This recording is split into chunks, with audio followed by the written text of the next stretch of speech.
Praise the Lord. Krupa Holy Spirit Fire Power Ministry తరపున మీ అందరికీ శుభాభివందనములు.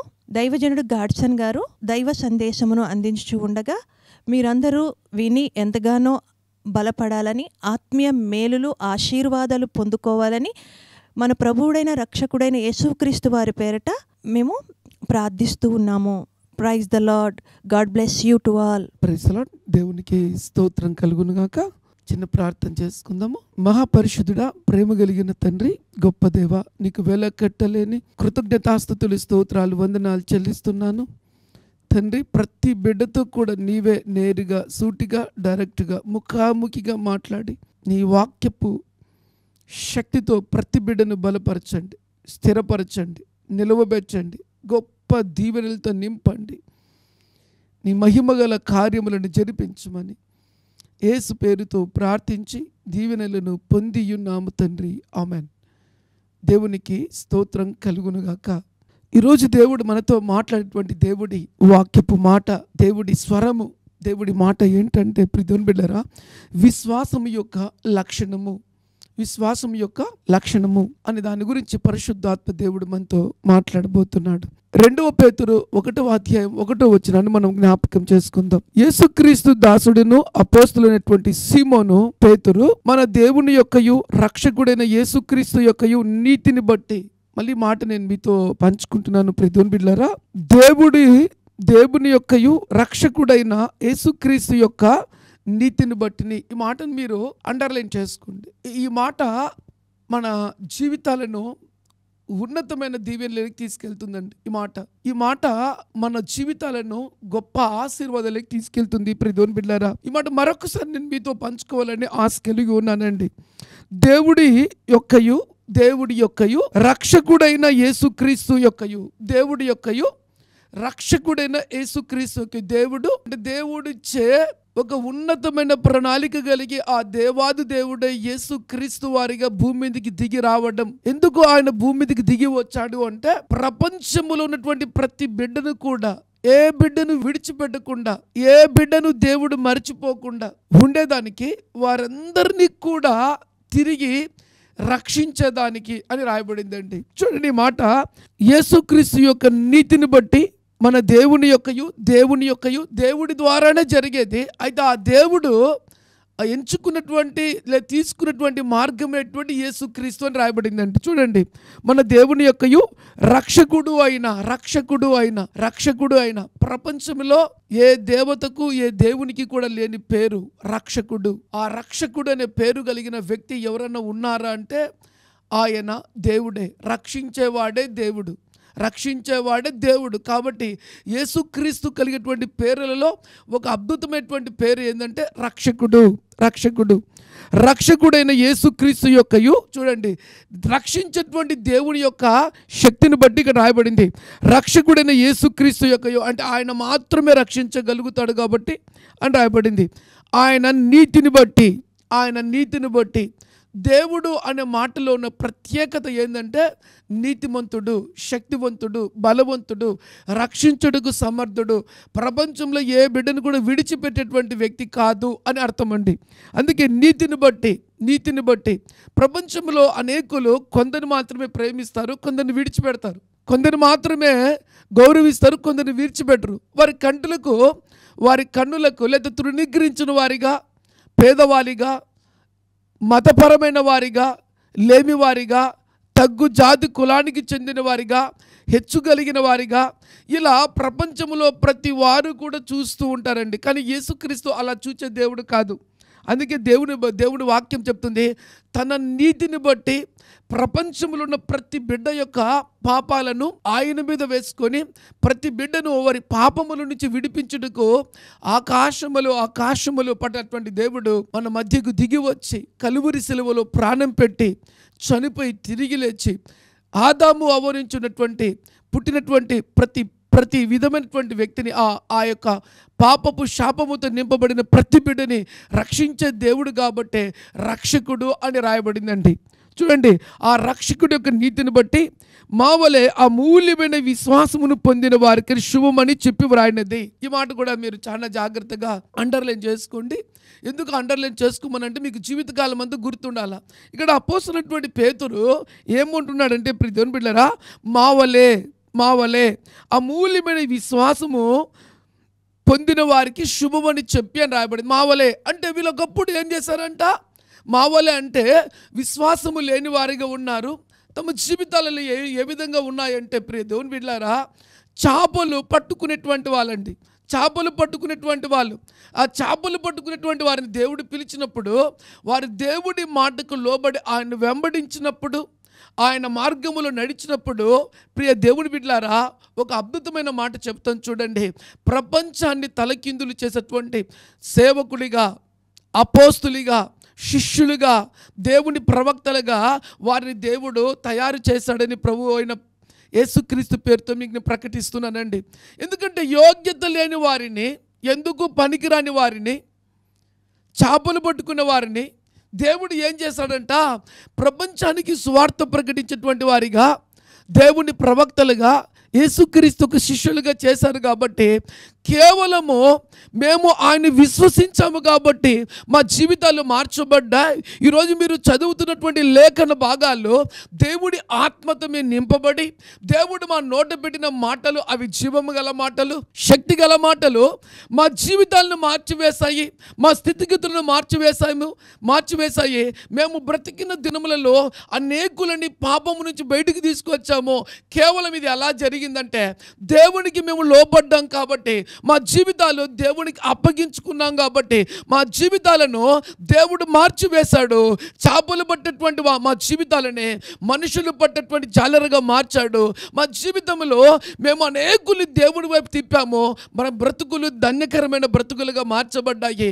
దేవుడి చిత్తము చేసి మేము పరలోకానికి వెళ్ళాము. అయితే బ్రతికి ఉన్నప్పుడు దేవుడు మమ్మల్ని ఎంత గొప్పగా వాడుకున్నాడంటే, ఒక దేవుని ప్రవక్తలుగా, దేవుని శిష్యులుగా మమ్మల్ని వాడుకొని, ఆ దేవుడే మా నోట పెట్టిన మాటలు ఈరోజు ప్రపంచంలో ఉన్న ప్రతి బిడ్డకు దేవుని దీవెనలుగా మార్చబడ్డాయి. ఆ దేవుని ద్వారా మేము దీవించబడ్డాము. ఆ మాటలు వింటున్న నువ్వు కూడా దీవించబడబోతున్నావు అని చెప్తూ పేతురు రాస్తున్నాడు. దేవుని బిడ్డలారా, అయితే చూడండి, ఈ మాట మా వలె అమూల్యమైన విశ్వాసము పొందిన వారికి శుభమని చెప్పి వ్రాయునది అని రాయబడింది. చెప్పలు కూడా దేవుని కనపడదామా? ఇక్కడ ఒక అద్భుతమైన మాట రాయబడిందండి. మనము మామూలుగా ఆలోచన చేసినట్లయితే విలువైనది, అమూల్యమైనది ఏదైనా ఉందా అంటే మనకు గుర్తుకొచ్చేది ఏంటి? ఫస్ట్ బంగారు, వజ్రాలు, వైడూర్యాలు.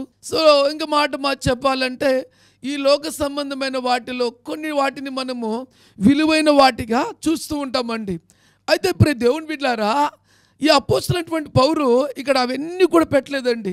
ఏమన్నాడు చూడండి ఒక మాట, మా వలె అమూల్యమైన మీ విశ్వాసము పొందిన వారికి శుభమని చెప్పి వ్రాయినది. అంటే వెండి, వజ్రాలు, వైడూర్యాలు, మణిమాణిక్యాలు ఇవన్నీ కూడా లోక సంబంధమైనవే. ఇవి ఉన్నతమైన విలువ కలిగినవి కావండి. అయితే వాటి కాడికి ఉన్నతమైన విలువ కలిగింది ఏదన్నా ఉందా అంటే ఒక వ్యక్తి జీవితంలో విశ్వాసము. దేవుడు అంటే నమ్మకము, దేవుడు అంటే విశ్వాసము. ఆ వ్యక్తి ఎంత నమ్మకత్వాన్ని కలిగి ఉంటాడో ఆ నమ్మకత్వాన్నే అమూల్యమైన విశ్వాసము అంటారండి.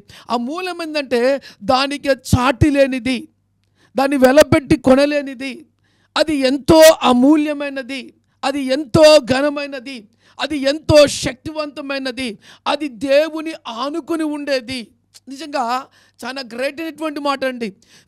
అమూల్యమైన విశ్వాసం అంటే లెక్కకు మించినటువంటి శక్తితో కూడింది. ఇప్పుడు దేవుని బిడ్డలారా, మన దేవుడి వాక్యములో మనం గమనించినట్లయితే యేసుక్రీస్తు దగ్గరికి ఒక స్త్రీ వస్తుందండి. ఎవరు ఆయమంటే దాదాపుగా కొన్ని సంవత్సరములుగా రక్తస్రావంతో బాధపడుతూ డబ్బులంతా పోగొట్టుకొని ఇక అన్ని వైద్యుల దగ్గరికి వెళ్ళి ఏ వైద్యుడు మాకు చేత కాదు అన్నప్పుడు యేసుక్రీస్తు దగ్గరకు వచ్చి విశ్వాసంతో నాకు ప్రార్థన చేయమని చెప్పలేదు, కానీ ఆయన చెంగు మాత్రమే పుట్టింది. ప్రభువా, నేను నీ యందు నమ్మిక ఉంచి ఉన్నాను, నువ్వు దేవుడవు, నువ్వు గొప్ప కార్యాలు చేస్తావు, నీకు అసాధ్యమైనది లేదు, నీ దగ్గరకు వచ్చిన వారి త్రోసివేసే దేవుడవు కాదు. కాబట్టి ఆ విశ్వాసము ఎవరికి కూడా చెప్పలేం.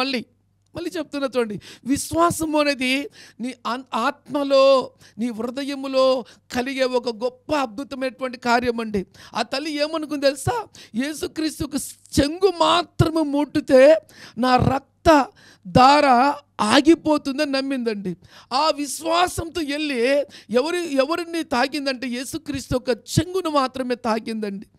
చెంగును మాత్రమే. ఆ యొక్క చెంగు తాకినప్పుడు యేసుక్రీస్తు యొక్క శరీరములోని ఆ యొక్క బట్టలోని దైవ శక్తి వెళ్ళి ఆమెను తాకి ఆ రక్తధార కట్టబడింది. నాకు అనిపించింది, ఒకవేళ ఆమె విశ్వాసంగా లేకుండా ఉన్నట్లయితే ఆ అద్భుతం చూసేది కాదండి, ఆ అద్భుతము పొందుకునేది కాదండి, ఆ ఆశ్చర్యకారం ఆ బిడ్డ అనుభవించేది కాదు. ప్రియదేవుని బిడ్డలారా గమనించండి, ఈరోజు కూడా చాలా మంది దేవుడి మందిరానికి వెళ్తూ ఉంటారు, ఏదో పోతున్నాం వస్తున్నాం అన్నట్లుగా ఉంటారు. అది కాదండి. బైబిల్ గ్రంథం స్పష్టంగా సెలవిస్తుంది, విశ్వాసము అనేది దేవుడు ఉన్నాడని నమ్మి ఆయన ఫలము దయచేస్తాడని విశ్వసించినట్లయితే ఖచ్చితంగా నీ ప్రతి ప్రార్థన కూడా జవాబు వస్తుంది. ప్రియదేవుని బిడ్డలారా, నువ్వు విశ్వాసము లేకుండా బైబిల్ చెప్తుంది దేవుడికి ఇష్టడై ఉండుట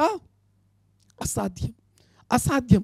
అందుకే దేవుని బిడ్డలారా, ఎప్పుడైతే ఆ తల్లి హృదయములో ఎప్పుడైతే ఒక అద్భుతమైన రీతిలో దేవుడు ఏమైనా చేయగలడు, దేవుడికి అసాధ్యమైనది లేదు, ఆయన చెంగు తాగితే నేను విడుదల లేకపోతే స్వస్థత పొందుకుంటా నమ్మింది. ఆ బిడ్డ పోయి విశ్వాసంతో ఆ యేసే చెంగు ముట్టినప్పుడు దైవ శక్తిని పొందుకునింది. ప్రియదేవుని బిడ్డలారా, ఈ కార్యం ఏంది అంటే, ఇక నా వల్ల ఇంకా నా జీవితంలో ఈ లోక సంబంధమైన వాటన్నిటి కాడికి నన్ను కలగజేసిన దేవుడి మీద నమ్మకం ఉంచడమే, ఆయన బాగు చేస్తాడని, ఆయన నన్ను విడిపిస్తాడని, ఆయన బలమైన కార్యము నా జీవితంలో చేస్తాడని ఆయన్ను ఆనుకొని ఉండడమే విశ్వాసం. ప్రియదేవుని బిడ్డలారా, ఇక దీనికి మించింది లేదండి, దీనికి మించినటువంటిది లేదు. అందుకే ఆ అమూల్యమైన విశ్వాసము ఈ లోకంలో అన్నిటి కాడికి వజ్ర వైడూర్యాలు, మన మాణిక్యాలు, సో ఈ ప్రపంచంలో ఉన్న వాటన్నిటి కాడికి విలువైనది ఆ అమూల్యమైనటువంటి విశ్వాసమే. ప్రియ దేవుని బిడ్డలారా గమనించండి, ఈ అమూల్యమైన విశ్వాసాన్ని మనం ఏమంటామంటే నమ్మకము మరియు ఎంతో విలువైనదిగా పోల్చుతాం. నమ్మకము మరియు ఎంతో విలువైనదిగా. అయితే ప్రియ దేవుని బిడ్డలారా, యూదా పత్రిక 20:21 వచనాన్ని కూడా మనం జ్ఞాపకం చేసుకుందాం. ప్రియులారా, మీరు విశ్వసించు అతి పరిశుద్ధమైన దాని మీద మిమ్మల్ని మీరు కట్టుకొనుచు. మొట్టమొదటి మాటగా చూసినట్లయితే మీరు ఈ మాట గమనించండి. ప్రియులారా, మీరు విశ్వసించు అతి పరిశుద్ధమైన దాని మీద మిమ్మల్ని మీరు కట్టుకొనుచు పరిశుద్ధాత్మలో ప్రార్థన చేయుచు. గట్టిగా చప్పట్లు కొట్టి దేవుని కనపరుస్తారా? మీరు ఈ మాట గమనించండి. విశ్వాసము అనే వాటిలో మనము దేని మీద ఉంచి ఉన్నాము అంటే అతి పరిశుద్ధమైనటువంటి దేవుని మీద, అతి పరిశుద్ధమైన దేవుని మీద. రెండు మాట చెప్పాలంటే, ఈ ప్రాణాన్ని కలగజేసిన దేవుని ఆత్మ, దేవుడు లేదా దేవుని ఆత్మ మనలో ఉన్నట్లయితే ఈ ఆత్మ విజ్ఞాపన చేస్తూ, పరిశుద్ధాత్మతో విజ్ఞాపన చేస్తూ ఆ దేవుని పాదాలను పట్టుకోవడమే. ప్రియ దేవుని బిడ్డలారా, ఇది మామూలు విషయం కాదండి, మామూలు విషయం కాదు. చాలా అద్భుతమైనటువంటి మాట ఇది, చాలా ఆశ్చర్యకరమైనటువంటి మాట. ఆ పరిశుద్ధమైన దేవుని మీద ఆధారపడమే, ఆయన నమ్ముకోవడమే, ఆయన దగ్గర దీవెనలను ప్రార్థన చేయడమే. అందుకే దేవుని వాక్యంలో రాయబడింది కదా, ఈ మాట చూడండి. మీరు విశ్వసించు అతి పరిశుద్ధమైన దాని మీద మిమ్మల్ని మీరు కట్టుకొనుచు పరిశుద్ధాత్మతో ప్రార్థన చేయుచు నిత్య జీవార్థమైన మన ప్రభు అయిన యేసుక్రీస్తు కనికరం కొరకు కనిపెట్టుకొనుచు దేవుని ప్రేమలో నిలిచినట్లుగా కాచుకొని ఉండడమేనండి. ఇది చాలా అద్భుతమైనటువంటి ఒక వరం. దేవుడు ఎప్పుడైనా నన్ను విడిపిస్తాడు, నన్ను దీవిస్తాడు, నన్ను ఆశీర్వదిస్తాడు, నన్ను హెచ్చిస్తాడు, నా హృదయ వాంఛలను దేవుడు తీరుస్తాడని ఆయన మాట చెప్పాడు. ఆ లేఖనము నా జీవితంలో నెరవేర్చబడుతుందని ఎదురు చూస్తూ ఉండడమే. ఒక మాట చెప్పాలంటే, ప్రాణము పరిపూర్ణంగా కలగజేసినటువంటి ఆ ప్రాణనాథుడైన యేసుక్రీస్తు మీద ఆధారపడి కొట్టుకోవడమే. లేకపోతే అడగడమే, లేకపోతే ప్రార్థించడమే, లేకపోతే విలిపించడమే, లేకపోతే ఆనుకోవడమే విశ్వాసము. ప్రియ దేవుని బిడ్డలారా, విశ్వాసము అనేది అంత ప్రాముఖ్యమైనదని ప్రభు పేరుతో మనవి చేస్తున్నాను. గమనించండి, దేవుని మనము సంతోషపెట్టాలంటే వెండి వజ్ర వైడూర్యాలు మణిమాణిక్యాలతో దేవుని పరిపూర్ణంగా సంతోషపెట్టలేమండి. దేవుని సంతోషపెట్టలేమండి. నీకు కలిగిందంతా ఇచ్చిన దేవుడు ఇంకా నిన్ను చూసి బహుగా సంతోషిస్తాడు అంటే సంపూర్ణంగా దేవుడు సంతోషించడండి. దేవుడు ఎప్పుడు సంతోషిస్తాడు అంటే ఆయన యందు నువ్వు విశ్వాసం ఉంచినప్పుడు, పరిపూర్ణమైనటువంటి విశ్వాసము నీ జీవితంలో ఆయన యందు నువ్వు ఎప్పుడైతే ఉంచుతావో అప్పుడు దేవుడు నిన్ను బట్టి సంతోషిస్తాడని దేవుని వాక్యం సెలవిస్తుంది. ప్రియ దేవుని బిడ్డలారా, ఈ మాటను మనం జ్ఞాపకం చేసుకుందామా? ఈ మాట చాలా ఆశ్చర్యాన్ని కలిగించేటువంటి మాట. నేను మీతో పంచుకోవాలని ఆశ కలిగి ఉన్నాను.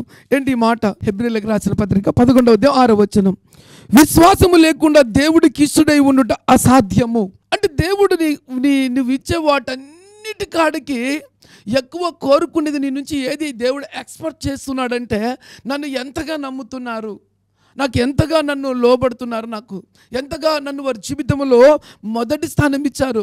ఇది మాత్రమే దేవుడు చూస్తాడండి.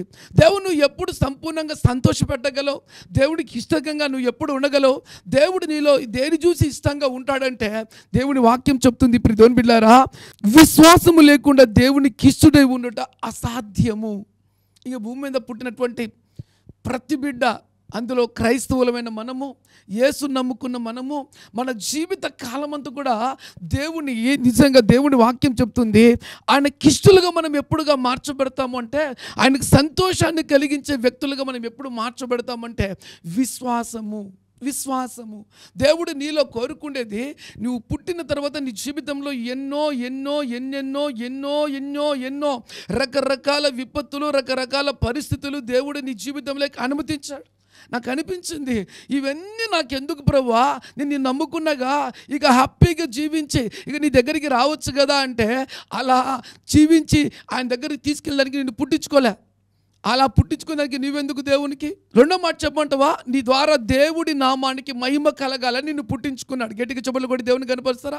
నీకు ఇచ్చినటువంటి ఈ జీవితంలో ఎన్నో భయంకరమైన విపత్తులు దేవుడు నీకు ఇచ్చినప్పటికీ కూడా నీవు బ్రతికే జీవిత విధానంలో నిన్ను కలగజేసిన దేవుడి మాటకు విని లోబడి ఆయన యందు విశ్వాసముతో బ్రతికి ఆయన పరిపూర్ణమైన చిత్తము చేయాలనే దేవుడు నిన్ను కలగజేస్తాడు. ప్రియ దేవుని బిడ్డలారా, అందుకే నీ జీవితంలో దేవుడికి నువ్వు ఇష్టంగా ఎప్పుడు ఉంటావు అంటే, ఆయన యందు విశ్వాసం ఉంచినప్పుడు మాత్రమే నువ్వు ఆయనకి ఇష్టడిగా ఉంటావు, ఆయనకి ఇష్టరాలిగా నువ్వు ఉంటావు. ఆ విశ్వాసం అనేది మనలో లేకపోతే దేవుణ్ణి మనము సంతోషపెట్టేటువంటి వారం ఎంత మాత్రం కూడా కాదు. ప్రియ దేవుని బిడ్డలారా, అయితే దేవునికి ఇష్టంగా ఉంటే, దేవునికి సంతోషపెట్టే వారిగా మనం ఉంటే, ఆ విశ్వాసపు స్థాయి మనలో సమృద్ధిగా ఉన్నట్లయితే, ఆ విశ్వాసపు స్థాయి మన జీవితాన్ని ఏ విధంగా ఆశీర్వాదాలకి నడిపిస్తుందో ఈరోజు నేను మీతో పంచుకోవాలని ఆశ కలిగి ఉన్నాను. ప్రియ దేవుని బిడ్డలారా, దేవుని వాక్యములో మనం చూద్దాం. 2వ పేతురు 1వ అధ్యాయం 2వ వాక్యాన్ని మనం జ్ఞాపకం చేసుకుందాం.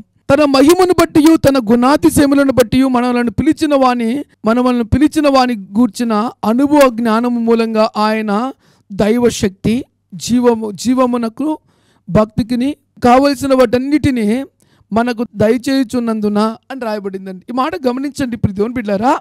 మనల్ని పిలిచిన వాని గూర్చిన అనుభవ జ్ఞానము మూలంగా, అంటే దేవుడు మనల్ని పిలుచుకున్నాడు. ఆ పిలుచుకున్నటువంటి దేవుడి ఉన్నతమైన కృపను బట్టి మీ గురించి దేవుడు ఎంతెంతో ఏదేదో చేయాలని ఒక ఆలోచన కలిగి, జ్ఞానము లేని నీకు జ్ఞానమును, బుద్ధి లేని నీకు బుద్ధిని, తెలివి లేని నీకు తెలివిని, పవిత్రత లేని నీకు పవిత్రతను, నిజముగా భక్తి అనే దాని విషయంలో ఎటువంటి భక్తి దేవుడు నీ నుండి కోరుకుంటున్నాడు, ఆ భక్తి నీలో ఉందా లేదా, నిజముగా నువ్వు భక్తిపరుడమైన జీవితము జీవిస్తున్నావా లేదా అనే అనేకమైన విషయాలన్నీ కూడా దేవుడు నీ పట్ల కుమ్మరించి నిన్ను ఆశీర్వదించేదానికి దైవశక్తి యావత్తు కూడా నీ కొరకు ఎదురు చూస్తుంది. ప్రియ దేవుని బిడ్డలారా, ఎప్పుడు నువ్వు విశ్వసిస్తావో ఆ దైవశక్తి నీకు ఒక ప్రత్యేకమైన వ్యక్తిగా మార్చబోతుంది. ప్రియ దేవుని బిడ్డలారా, ఈ మాట చూడండి. పిలిచిన వాని గూర్చిన అనుభవ జ్ఞానము మూలంగా. అంటే నేను యేసుక్రీస్తు పిలిచినాడు, ఆ పిలిచిన దేవుని యొక్క అనుభవ జ్ఞానము మూలంగా ఆయన దైవశక్తి, మామూలు శక్తి కాదండి, మామూలు శక్తి కాదు.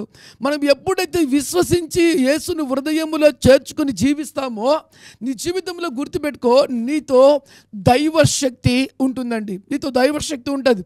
అంటే ఈ లోకశక్తులు వేరు, దైవశక్తి వేరండి. దేవుని యందు నువ్వు ఎప్పుడైతే విశ్వాసం ఉంచుతావో, నీ జీవితంలో వేసే ప్రతి అడుగు, ప్రతి మాట, ప్రతి చూపు, ప్రతి తలంపులు, బ్రతికే ప్రతి దినము కూడా ఒక దైవ శక్తితో నింపబడిన వ్యక్తిగా నువ్వు మార్చబడతావు. అంతేకాదు జీవమునకు భక్తికి కావలసినవన్నీ, అంటే బ్రతికే బ్రతుకుకు కావలసినవన్నీ కూడా ఎలా బ్రతకాలి నాకు అనిపించింది ఆశ్చర్యం. ఒకవేళ యేసుక్రీస్తు నమ్ముకొని విశ్వసించకపోతే మన ఇష్టానుసారమైన జీవితం మనం జీవిస్తే, మన ఆలోచనలు బట్టి, మన తలంపులు బట్టి, మన కోరికలు బట్టి, మన శరీరంకు ఉన్నటువంటి చెప్పాలి అంటే ఇష్టానుసారమైన జీవితాన్ని బట్టి, ఎందుకంటే ఇది సుఖం కోరుకుంటుంది, ఇది లగ్జరీ లైఫ్ కోరుకుంటుంది, దీని కొరకు నేను ఏమైనా చేస్తుంది. ఆ చేసిన కార్యాలను బట్టి మనం ఎప్పుడు ఏ భయంకరమైన విపత్తిని అనుభవించి బ్రతికేదానికి ముందు చావును కొని తెచ్చుకునేటువంటి వారిగా ఉంటామో తెలియదండి. ఈరోజు అనేక మంది జీవితాలు ఏం చేస్తున్నారంటే, కరెక్ట్ అయిన భక్తి మార్గం తెలియక ఇష్టానుసారమైన జీవితం జీవించి ఏదో గడిచిపోయింది చేశాములే అనుకుంటూ వారి యొక్క జీవితంలో జీవించి ఇంకా అనేకులకి ఆశీర్వాదకరంగా ఉందామనేటువంటి ఆలోచనలు పోయి తారుమారుగా మార్చబడి, ఎప్పుడు చచ్చిపోవాలా, ఎప్పుడు పోతే బాగుంటుంది, నాకు సుఖము లేదు, నాకు శాంతి లేదు, నాకు నెమ్మది లేదు, నాకు నిజంగా ఈ భూమి మీద బ్రతకాలనే ఆలోచన లేదు అనేటువంటి తలంపులతో, వేదనతో గురి అవుతూ బాధపడుతుంటారండి. ఎందుకంటే వారు నడిచిన మార్గాలు, వారు చేసినటువంటి భక్తిహీనత కార్యాలు, మాట మార్చి చెప్పాలంటే ఇష్టానుసారమైన జీవితాలు, భక్తి లేని జీవితాలు, దేవునికి భయం లేని జీవితాలు, ఆయన ఆనుకొని నీతి మార్గంలో నడచని యొక్క జీవితాల యొక్క ప్రతిఫలం ఎట్లుంటుందంటే అతి భయంకరంగా ఉంటుంది. ప్రియ దేవుని బిడ్డలారా, దాన్ని బట్టి జీవ మార్గంలో వారు ఎరగరండి. దేవుడిచ్చిన ఆయుష్ను వారు ముందుగానే ఏం చేసుకుంటారంటే, ఆ ఆయుష్ పూర్తి కాకతలికే వారిని వారు నాశనం చేసుకునే దానికి చాలా దుష్ట ప్రయత్నాలు కూడా చేస్తూ ఉంటారు. కారణం ఏంటంటే ఆయన ఎందుకు విశ్వాసము లేక, రెండోది వారు జీవించిన జీవితం కరెక్ట్గా లేక, మూడోది వారు చేసినటువంటి కార్యాలకు ప్రతిఫలంగా ఈ భూమి మీద భయంకరమైన పరిస్థితిని అనుభవించాల్సింది వస్తుంది. కానీ మనం ఆయన యందు విశ్వాసం ఉంచి ఆయన మార్గంలో నడిచినట్లయితే దేవుడి వాక్యం చెప్తుంది, ఈ బ్రతుకు జీవమునకు నిజంగా ఒక మంచి మార్గాన్ని దేవుడు ఇస్తాడంట. మంచి జీవితం జీవించడానికి దేవుడు ద్వారములు తెరుస్తాడంట. ప్రియ దేవుని బిడ్డలారా, అంతేకాదు భక్తికి నీకు కావాల్సిన వాటన్నిటిని, మంచి భక్తికి ఏం కావాలి, భక్తి చేయాలంటే ఏం కావాలి, భక్తి కావాలంటే దేవుడు నీ నుంచి కోరుకునేది ఆయన మాటకు లోబడితే, ఆయన మాటకు విధేయత చూపిస్తే, నువ్వు దేవునికి అప్పగించుకున్నట్లయితే నీ జీవితము గొప్ప భక్తిపరమైన జీవితంగా మార్చబడుతుంది. కాబట్టి ఆ భక్తికి కావాల్సింది దేవుడు నీకు ఇస్తాడండి. ఈరోజు చాలామంది భక్తి జీవితంలో ఏం చేస్తున్నారంటే, నన్ను అడిగితే ఏదో భక్తి చేస్తున్నాంలే అని చేస్తూ ఉన్నారండి. నిజమైన భక్తి కాదండి. బైబిల్ చెప్తుంది, నీ భక్తి నీకు శక్తిని ఇస్తుంది, నీ భక్తి నీకు ధైర్యాన్ని ఇస్తుంది, నీ భక్తి నీకు దీవెనలు ఇస్తుంది, నీ భక్తి నిన్ను రక్షిస్తుంది, నీ భక్తి నిన్ను ఉన్నతమైన స్థితికి తీసుకెళ్తుంది. ప్రియ దేవుని బిడ్డలారా, కానీ దేవునికి ఇష్టమైన భక్తిగా ఉండాలి, నీకు ఇష్టమైన భక్తిగా కాదు. నీకు ఇష్టమైన భక్తి ఏంటి అంటే, దేవునికి అర్పణిస్తా, ఆ తర్వాత నేను లంచం తీసుకుంటా, దేవుడి మందిరానికి వెళ్తా, ఆ తర్వాత మళ్ళీ బయటకు వచ్చి నా ఇష్టానుసారంగా నేను జీవిస్తా, అబద్ధం ఆడతా, మందిరంలో బాగుంటా, బయట ఇంకో టైప్లో ఉంటా. ఈ భక్తి దేవునికి ఇష్టం కాదండి. ఈ భక్తులు దేవునికి ఇష్టం కాదు. నిజముగా భక్తిపరుడికి ఉండవలసిన గుడ్ క్వాలిఫికేషన్స్ ఏంటంటే, ఆయనకు లోబడి, ఆయనకు విధేయత చూపించి, ఆయనకు తన్ను తానుగా దేవునికి ఎప్పుడైతే ఎవరైతే ఆయనకు అప్పగించుకుంటారో, ఎవరైతే తన్ను తాను దేవునికి అప్పగించుకుంటారో వారి ద్వారా దేవుడి నామానికి మహిమ కలుగుతుంది. వారు దైవ శక్తిని గురించి, దైవ భక్తిని గురించి వారే సాక్షులుగా ఉంటారు. ఇప్పుడు దేవుని బిడ్డారా, నేను ఒక మాట చెప్పాలని ఆశ కలిగి ఉన్నానండి. ఏంటి ఆ మాట అంటే, నాకు ఇప్పుడు కూడా ఆశ్చర్యమే. నా తల్లిదండ్రులు కూడా అన్యుల ఆచారంలో నేను జీవించాను. బయటికేమో భక్తిపరుడుగా ఉంటాను, లోపలన్నీ కుయుత్తులు. ఎందుకంటే యవ్వన స్థితి వచ్చిన వెంటనే నిజమైనటువంటి దేవుడి భయము, ప్రార్థన జీవితము, దేవుడి మందిరము, దేవుడి మందిరములో సేవకులతో ఒక మంచి సవాసము లేకుండా ఉన్నట్లయితే 100% పడిపోతారండి. అది తల్లిదండ్రులకు తెలియదు, ఎవ్వరికి తెలియదు. ఆ యంగ్ కోరికలు, యంగ్ తలంపులు, యంగ్ ఆలోచనలు, యంగ్ మార్గాలు, యంగ్ స్నేహితులు, యంగ్ ఆ తర్వాత స్టైల్స్, ఆకర్షణ ద్వారా పడిపోతాం. సో ఆ విధంగా దాదాపుగా పడిపోయేటువంటి పరిస్థితి. కాబట్టి నేను కూడా పడిపోయినప్పుడు నా జీవితము ఎలా శిథిలమైపోయిందంటే చెప్పలేని ప్రియ దేవుని బిడ్డలారా, అలాంటి పరిస్థితుల్లో నేను ఉన్నప్పుడు దేవుడి మహా గొప్ప కృపను బట్టి దేవునిచే పిలువబడిన తర్వాత నన్ను నేను దేవునికి అప్పగించుకొని దేవుడి మార్గంలో నడవడం మొదలుపెట్టినప్పుడు మా నాన్నను ఒకరోజు బైక్లో ఎక్కించుకొని కడపకి వెళ్తూ ఉన్నా. మా నాన్నకు నేను దేవుడి గురించి చెప్తున్నా, దేవుని స్వార్థ గురించి చెప్తుంటే మా నాన్న అంటున్నాడు, ఒరే నేను నిన్ను ఎప్పుడు చర్చికి తీసుకెళ్ళా, ఒరే నిన్ను ఎప్పుడు కూడా ఏ మందిరానికి తీసుకెళ్ళా, నీకు నీ పుట్టింది మొదలుకొని నేనే నిన్ను పెంచాను, ఎప్పుడు నిన్ను నేను గుళ్ళకు కూడా ఆ దేవుడి మందిరపు గుళ్ళకు కూడా నేను తీసుకెళ్ళా, ఎప్పుడు కూడా మన విగ్రహాలకు సంబంధించినటువంటి వాటి దగ్గరికి మిమ్మల్ని తీసుకెళ్ళాను. మరి నీ మాట మారిపోయింది, నీ ప్రవర్తన మారిపోయింది, నువ్వు చెబుతున్న మాటలు నేను ఎప్పుడు కూడా వినలేదు, ఇది ఎలా సాధ్యము అంటే నేను ఒకటే మాట అన్నాను, ప్రియ దేవుని బిడ్డారా, ఇది కేవలం దేవుడు నాకు ఇచ్చిన గొప్ప కృప, ఆయన ద్వారా నేను పొందుకున్న. నాన్న, నువ్వు కూడా దేవుణ్ణి నమ్ముకున్నట్టయితే నీ జీవితం మార్చబడుతుంది. నిజమైన భక్తి ఏంటి తెలుసా నాన్న? దేవుడి మాట విని ఆయనకు లోబడినట్లయితే మనల్ని మనం జాగ్రత్త పరచబడతాం, పరిశుద్ధంగా జీవిస్తాం, దేవుడికి సాక్షిగా ఉంటాం, మన మార్గాలన్నీ కూడా మార్చబడతాయి, నిజమైన భక్తి పరులుగా ఉంటాము. మనం ఏదో దేవునికి ఇచ్చి మన ఇష్టానుసారంగా మనం జీవించినట్లయితే దాని యందు దేవుడు సంతోషించడు అని చెప్పినప్పుడు మా నాన్న ఆశ్చర్యపోయాడు. ప్రియ దేవుని బిడ్డలారా, ఈరోజు దేవుని సేవకుడిగా నేను చెబుతున్నా, నువ్వు విశ్వసించినట్లయితే నిజమైన భక్తిపరుడిగా దేవుడిని చేస్తాడని దేవుని యొక్క సేవకుడిగా నేను మీతో చెబుతున్నాను ప్రియ దేవుని బిడ్డలారా. అంతేకాదు, ఈ మాట చెప్పాలని నాకు ఎంతో ఆశగా ఉంది ప్రియ దేవుని బిడ్డలారా. ఏంటి ఈ మాట అంటే, ఆ మహిమను గుణాతిశయములను బట్టి ఆయన మనకు అమూల్యములను అత్యధికమైన వాగ్దానములు అనుగ్రహించి ఉన్నాడు. చప్పట్లు కొట్టి దేవుని కనపరుస్తారా ప్రియ దేవుని బిడ్డలారా? ఏ వ్యక్తి అయితే విశ్వాసం ఉంచి జీవిస్తారో ఆ వ్యక్తి జీవితంలో స్థితిగతులు మార్చబడి దైవిక భీకరమైన కార్యాలు జరిగేదానికి ఏం చేస్తాడంటే దేవుడు అమూల్యమైన వాగ్దానాలు ఇచ్చాడంటండి. అమూల్యమైన వాగ్దానాలు అత్యధికముగా 1 by 1 నీ జీవితంలో కృప వెంబడి కృప, నీ జీవితంలో యేసు క్రీస్తులో బ్రతుకు దినములల్లా అభివృద్ధి, క్షేమము, ఆశీర్వాదము, ఘనత, ఖ్యాతి నిన్ను బట్టి నీ ఊరికి, నిన్ను బట్టి నీ కుటుంబానికి, నిన్ను బట్టి నీ ప్రాంతానికి, నిన్ను బట్టి నీ ఉన్న చోట దేవునికి మహిమ కలుగునట్లుగా వాగ్దానములు నీకు ఇచ్చి దేవుని బిడ్డలారా, వాగ్దానములన్నీ కూడా దేవుడు నెరవేరుస్తాడంటే కారణం ఏంటి తెలుసా? నువ్వు విశ్వసించినావు అంటే ఆ విశ్వాసము కొరకు, ఆ విశ్వాసుల కొరకు దేవుడు అనేకమైన అమూల్యమైన వాగ్దానాలు ఇచ్చాడు ప్రియ దేవుని బిడ్డలారా. రెండో అద్భుతమైన మాట చెప్తే ఆశ్చర్యం అనిపిస్తుంది. ఏంటి రెండవ అద్భుతమైన మాట అంటే ప్రియ దేవుని బిడ్డలారా, ఇక్కడ రాయబడింది చూడండి, 4వ వచనంలో, అనుగ్రహించి ఉన్నాడు, దురాశను అనుసరించడం వలన లోకమందున్నటువంటి భ్రష్టత్వము ఈ వాగ్దానం మూలంగా మీరు తప్పించుకొని. చప్పట్లు కొట్టి దేవుని కనపరుస్తారా? లోకమందున్నటువంటి భ్రష్టత్వము. చూడండి, ఈ మాట అండర్లైన్ చేసుకోండి చాలా జాగ్రత్తగా. ఈ లోకం అంతా కూడా దేంతో నింపబడింది అంటే పాపముతో నింపబడింది, కల్ముషితంతో నింపబడింది, దుష్టత్వంతో నింపబడింది. అయితే ఈ వాగ్దానము మనకి ఏం చేస్తుంది అంటే ఈ లోక సంబంధమైన దుష్టత్వము నుంచి, కల్ముషితము నుండి, పాపము నుండి, శాపము నుండి మన జీవితాలని మార్చివేసి ఒక అద్భుతమైనటువంటి రీతిలోకి మనల్ని తీసుకెళ్తుందంటే ఏంటి తెలుసా? దేవుడి ప్రవచన వాక్య వాగ్దానము. కొట్టి దేవుని కనపడదామా? ఎవరైతే విశ్వసిస్తారో వాక్య వాగ్దానము వారి జీవితంలో బలమైనటువంటి కార్యాలు దేవుడు జరిపిస్తాడండి.